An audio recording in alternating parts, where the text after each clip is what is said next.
ZEE5 ಇರುವಾಗ ನೀವು ನಿಮ್ಮ ನೆಚ್ಚಿನ ಶೋಗಳನ್ನ ಎಂದಿಗೂ ಮಿಸ್ ಮಾಡಿಕೊಳ್ಳುವುದಿಲ್ಲ. ಅದು ಸಂಪೂರ್ಣ ಉಚಿತವಾಗಿ. ಈ ಪಾರ್ವತಿ ನೋಡ್ತಾ ಇದ್ರೆ ಆ ಶಿವ ತಾಯಿನೇ ನೆನಪಾಗ್ತಾಳೆ. ಅದಕ್ಕೆ ಅವಳಿಗೆ ಮುಟ್ಟು ನೋಡ್ಕೊಳ್ಳೋ ಹಾಗೆ ಏಟು ಕೊಟ್ಟಿರೋದು.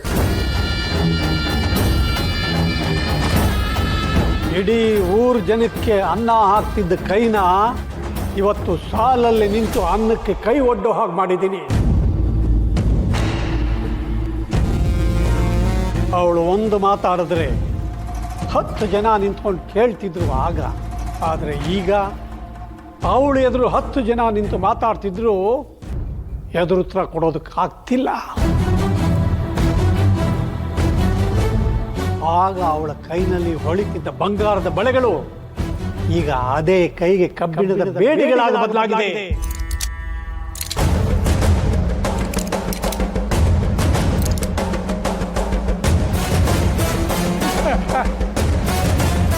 ಊರಿನವ್ರ ಮುಂದೆ ರಾಣಿ ಹಾಗೆ ಮೆರೆದವಳು ಈಗ 4 ಗೋಡೆಗಳ ಮಧ್ಯೆ ಕೊಳೆಯೋ ಹಾಗೆ ಮಾಡಿದ್ದೀನಿ.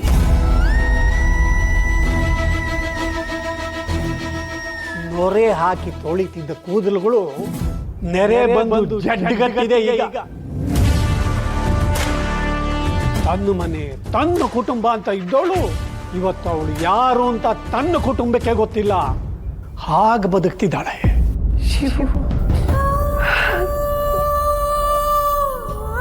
ನನ್ ಕಂದ, ನನ್ ಮಗ.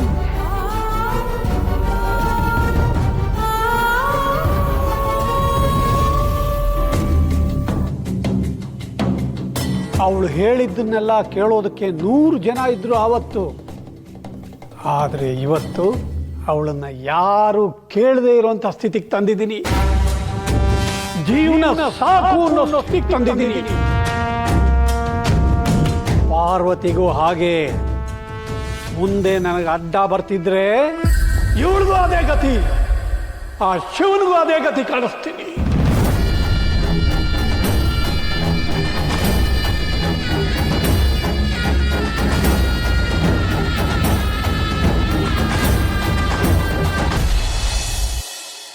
ನಮ್ಮ ವೀರಭದ್ರಣ್ಣ ಪಾರುಗೆ ಡಾಕ್ಟ್ರು ಓದಿಸಿರೋದಕ್ಕೂ ಸಾರ್ಥಕ ಆಗೋಯ್ತು ಕಣೆ. ಆದರೆ ಪಾಪ ವೀರಭದ್ರಣ್ಣಂಗೆ ನೋಡೋಕ್ಕಾಗಲ್ಲ ಕಣೆ. ಅದಕ್ಕೆ ಹೇಳೋದು, ಮನೇಲೊಬ್ರು ಡಾಕ್ಟ್ರು ಅಂತ ಇರಬೇಕು. ಎಷ್ಟು ಅನುಕೂಲ ಗೊತ್ತಾ? ನಮ್ಮಲ್ಲೂ ಒಂದಿದೆ, ಪೆಟ್ರೋಲ್ ಬಂಕಲ್ಲಿ ಪೆಟ್ರೋಲ್ ಇಲ್ಲದೆ ಇರೋ ಖಾಲಿ ಗಾಡಿ ನಿಂತ್ಕೊಂಡಂಗೆ. ಅಪ್ಪ, ಈ ನ್ಯೂಸ್ ಓದಕ್ ಬರ್ತಾರಲ್ಲ, ನೀನು ಅವ್ರ ಜೊತೆ ಸೇರ್ಕೊಬಿಡು. ನಿನಗೆ ಯಾಕೆ ಈ ಊರು ಮನೆ ಎಲ್ಲ? ಲೇ ಅವಿವೇಕಿ ನನ್ನ ಮಗನೇ, ನನಗೆ ವಯಸ್ಸಾಗೋಯ್ತು ಕಂಡ. ಸಾಧನೆ ಮಾಡಬೇಕಾಗಿರೋದು ನೀನು. ನಿನ್ನ ವಯಸ್ಸಲ್ಲಿ ನಾನು 1 ಕ್ವಿಂಟಲ್ ಅಕ್ಕಿ ಚೀಲನ ಹಂಗೆ ಹೆಗಲ ಮೇಲೆ ಒತ್ಕೊಳ್ತಿದ್ದೆ. ನನ್ನ ವಯಸ್ಸು ತನಕ ನೀನು ಬದುಕಿದ್ರೆ ಅದೇ ನಿನ್ನ ಸಾಧನೆ. ನೀವೆಲ್ಲಿ ಬದುಕಕ್ ಬಿಡ್ತೀರಾ?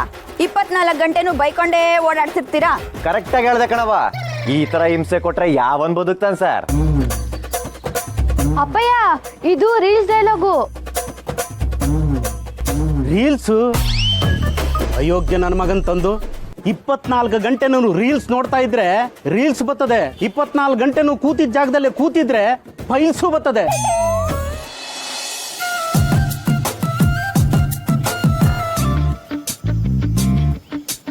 ಸಿನಿಮಾದಲ್ಲಿ ಹುಡುಗರು ಹುಡುಗಿರ್ಗೋಸ್ಕರ ನಾಯಿ ತರ ಕಾಯ್ತಾ ಇರ್ತಾರೆ, ಅಲಿತಾ ಇರ್ತಾರೆ. ಆದ್ರೆ ನಾನಿಲ್ಲಿ ಹುಡುಗಿಯಾಗಿ ಈ ನಾಯಿ ನನ್ ಮಗನಿಗೋಸ್ಕರ ಕಾಯ್ತಾ ಇದ್ದೀನಿ.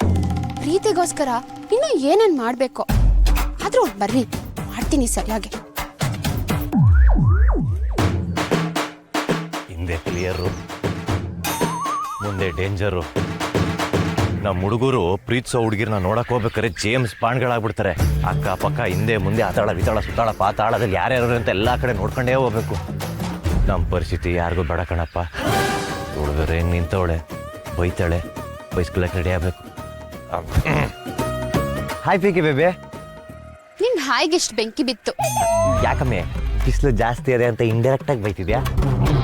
ಇಂಡೈರೆಕ್ಟ್ ಆಗಿ ಯಾಕೋ ಬೈಲಿ, ಡೈರೆಕ್ಟ್ ಆಗಿ ಬೈತಾ ಇದ್ದೀನಿ. ಗರ್ಲ್ ಫ್ರೆಂಡ್ ನ ಮೀಟ್ ಮಾಡಕ್ ಬರೋ ಹುಟ್ಟೇನೋ ಇದು ಬೇಕೂಫಾ? ಪಿಂಕಿ ಬೇಬಿ, ಈ ಪದದ ರೈಟ್ಸ್ ಎಲ್ಲ ಬರೀ ನಮ್ಮ ಅಪ್ಪನ ಹತ್ರ ಮಾತ್ರ ಇರೋದು. ಬೇಕಾದ್ರೆ ನೀನು ಹೊಸ ಹೊಸ ಪದಗಳಲ್ಲಿ ಬೈ. ನಿನ್ನ ಬಯೋಕೆ ಪದಗಳೇ ಸಿಕ್ತಿಲ್ಲ. ಎಷ್ಟು ಲೇಟ್ ನಾವು ಬರೋಕೆ? ಕೋಪ ಮಾಡ್ಕೋಬೇಡ ಕಣಮ್ಮಿ. ನೋಡು, ನೀನು ನನ್ನ ಇಂಥ ಟೈಮಲ್ಲಿ ಮಿಸ್ ಮಾಡ್ಕೋಬಾರ್ದು ಅಂತ ನಿನಗೇನೋ ಗಿಫ್ಟ್ ತರಕ್ಕೆ ಹೋಗಿದ್ದೆ. ಗಿಫ್ಟ್ ಎಲ್ಲೋ? ಕಣ್ಣು ಮುಚ್ಕೋ, ತಗೋಬರ್ತೀನಿ. ಸೀನಾ, ಕಣ್ಣು ಮುಚ್ಕೊಳಮ್ಮಿ. ಹಂಗೆ ಇರ್ಬೇಕು, ಕಣ್ ಬಿಡ್ಬೇಡ. ಒಂದೇ ನಿಮಿಷ ಹಂಗೆ ಇರು.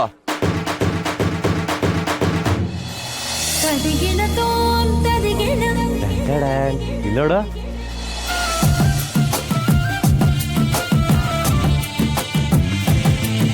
ಚನ್ನಪಟ್ಟಣದ ಬೊಂಬೆ ತರ ಇರೋ ಈ ನನ್ನ ಬೊಂಬೆಗೆ ಈ ಬೊಂಬೆ ನೋಡು, ನೋಡಕ್ ನನ್ನಂಗೆ ಇದೆ ನೋಡು, ಒಂದೇ ತರ ಇಲ್ಲ. ಸೀನಾ ಸೂಪರ್ ಆಗಿದೆ ಕಣೋ. ಇಲ್ಲಿ ಬಾ, ಒಂದ್ ಹಗ್ ಮಾಡು, ಕಿಸ್ ಕೊಡ್ತೀನಿ. Thank you. ಲೋ ಎಡ್ಡ, ನಾನೇನೋ ಹೇಳಿದ್ರೆ ನೀನೇನೋ ಹೇಳ್ತಿದ್ಯಲ್ಲೋ. ಹಗ್ ಮಾಡು, ಕಿಸ್ ಕೊಡ್ತೀನಿ ಎಂದೆ. ಕಿಸ್ಸ ಅಲ್ಲ ಕಣಮ್ಮಿ, ನಾನು ಮಾತಾಡೋದನ್ನ ಯಾವನಾರ ಹೋಗಿ ನಮ್ಮ ಅಪ್ಪಂಗೆ ಹಾಕೊಡ್ತಾನೆ ಅಂತ ಅವಾಗ್ಲಿಂದ ಈ ಟೇಬಲ್ ಫ್ಯಾನ್ ಥರ ಆ ಕಡೆಯಿಂದ ಈ ಕಡೆಯಿಂದ ಆ ಕಡೆ ನೋಡ್ಕೊಂಡೇ ಮಾತಾಡ್ತಿದ್ದೀನಿ. ನೀನು ನೋಡ್ರೆ ಸಡನ್ ಆಗಿ ಕಿಸು ಅಂತಿದ್ಯಲ್ಲಮ್ಮಿ. ಥುನ್ ಯೋಗ್ಯತೆಗೆ ಹುಡುಗಿಯಾಗಿ ತಾನಾಗೆ ಕೇಳಿದ್ರೆ ಇಲ್ಲ ಅಂತಿದ್ಯಲ್ಲೋ. ಇಷ್ಟೊಂದು ಭಯ ಪಡೋನು ನನ್ನ ಮದ್ವೆ ಹೇಗೋ ಆಗ್ತ್ಯಾ? ಮನೇಲಿ ಒಪ್ಸಿ ಹೇಗೋ ಮಾತಾಡ್ತೀಯಾ? ಅದಕ್ಕೆಲ್ಲ ಏನಿಲ್ಲ ಕಣಮ್ಮಿ. ಈಗಲೇ ಧೈರ್ಯವಾಗಿ ನಮ್ಮ ಅಪ್ಪನ ಮುಂದೆ ಹೋಗಿ ನಿಂತ್ಕೊಂಡು, ಮಾದಪ್ಪಣ್ಣ, ನಾನು ನಿನ್ ಮಗ ಹೇಳ್ತಾ ಇದ್ದೀನಿ ಕೇಳಿಸ್ಕೊ, ಪಿಂಕಿ ಅನ್ನೋ ಬ್ಯೂಟಿಫುಲ್ ಫಿಗರ್ನ, ಅಂದ್ರೆ ಬ್ಯೂಟಿಫುಲ್ ಹುಡುಗಿನ ಪ್ರೀತಿಸ್ತಾ ಇದ್ದೀನಿ, ಅವಳನ್ನೇ ಮದುವೆ ಆಗ್ಬೇಕು ಅಂತ ಅನ್ಕೊಂಡಿದೀನಿ ಅಂತ ಹೇಳ್ತೀನಿ. ಆದ್ರೆ ನಮ್ಮಪ್ಪ ಒಂದ್ ಕೆಲ್ಸ ಹುಡುಕೋ, ಆಮೇಲೆ ಏನಾರ ಮಾಡ್ಕೊಂಡು ಸಾಯಿ ಅಂತಾನೆ. ಒಂದು ಕೆಲ್ಸ ಅಂತ ಸಿಗ್ಲಿ, ಆಮೇಲೆ ಅವನ ಕಣ್ಣಲ್ಲಿ ಬೆರಳಿಟ್ಟು ಆಡಿಸ್ತೀನಿ. ಆಮೇಲೆ ನನ್ನ ಮನ್ಸಲ್ಲಿರೋದನ್ನೆಲ್ಲ ಹೇಳ್ಕೊತೀನಿ. ಆಮೇಲೆ ನಿನ್ ಕುತ್ತಿಗೆ ತಾಳಿ ಕಟ್ತೀನಿ. ಹೌದಾ? ಇಲ್ಲೇ ಬಂದ್ರು, ಒಂದ್ಸಲ ಕಣ್ಣಲ್ಲಿ ಬೆರಳಿಟ್ಟು ಆಡ್ಸು ನೋಡೋಣ. ಯಾರು? ನಿಮ್ಮಪ್ಪ.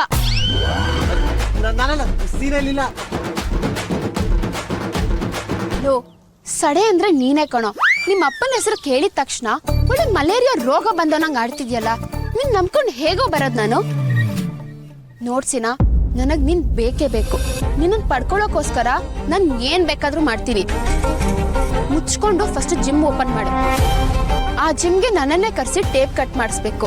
ಇದೇ ನಿನ್ ಜೀವನದ ಗುರಿ ಆಗಿರ್ಬೇಕು. ನಾನೇ ನಿನ್ ಹೆಂಡತಿಯಾಗಿ ಬರ್ಬೇಕು. ಇದನ್ ಬಿಟ್ಟು ಬೇರೆ ಏನಾದ್ರೂ ಯೋಚನೆ ಮಾಡ್ದ್ಯೋ, ಆ ಪೊರ್ಕೆ ತಗೊಂಡು ಮುಖ ಉಜ್ಬಿಡ್ತೀನಿ, ಹುಷಾರ್. ನಂಗ್ ನಿನ್ ಬಿಟ್ರೆ ಯಾರು ಇಲ್ಲ, ನಂಗೆ ಯಾರು ಬೇಕಾಗೂ ಇಲ್ಲ. ನನ್ಗೆ ನೀನ್ ಬೇಕು, ಬೇಕೇ ಬೇಕು. ನಾನ್ ನಿನ್ನ ಮದ್ವೆ ಆಗ್ಬೇಕು. ನಿನಗ್ ಧೈರ್ಯ ಬಂದಿಲ್ಲ ಅಂದ್ರೆ ಹೇಳು, ನಿಮ್ಮ ಅಪ್ಪನ ಹತ್ರ ನಾನೇ ಬಂದ್ ಮಾತಾಡ್ತೀನಿ. ಹಂಗೇನಾರ ಮಾಡ್ಗಿಡ್ಬಿಟ್ಟೆ ಕಣಮ್ಮಿ. ಇವಾಗ ನಮ್ಮಪ್ಪ ಬೈಕಂಡಾರ ಊಟ ಹಾಕ್ತಾವನೆ, ಆಮೇಲೆ ಚಿಕ್ಕನಾಯ್ಕಳಿ ಚಿಪ್ ಕೊಟ್ಬಿಟ್ಟು ಆಯ್ಕಂಡ್ ತಿನ್ನಂಗ್ ಮಾಡ್ಬಿಡ್ತಾನೆ. ಈಗ ಮನೇಲಿ ಹೊಡಿತಾವನೆ, ಆಮೇಲೆ ಬೀದಿಲಿ ಎಲ್ರ ಮುಂದೆ ಆಟಾಡ್ಸ್ಕೊಡಿತಾನೆ. ನೀನೇನು ತಲೆ ಕೆಡ್ಸ್ಕೊಬೇಡ, ಎಲ್ಲ ನಾನೇ ನೋಡ್ಕೊತೀನ. ನೀನ್ ಪುಕ್ಲಾನೋ ತಿಕ್ಲಾನೋ ಆ ದೇವ್ರಿಗೆ ಗೊತ್ತು. ಕೋಪ ಮಾಡ್ಕೋಬೇಡ ಕಣಮ್ಮಿ. ನೋಡು, ಈ ಗೊಂಬೆ ನೋಡು ಕೋಪ ಹೋಯ್ತದೆ ನೋಡು, ನನ್ನಂಗೆ ಐತೆ ಇದ್ರ ಮೂತಿ. ZEE5 ಆಪ್ ಡೌನ್ಲೋಡ್ ಮಾಡಿ ಎಲ್ಲಾ ಸಂಚಿಕೆಗಳನ್ನು ಸಂಪೂರ್ಣ ಉಚಿತವಾಗಿ ನೋಡಿ.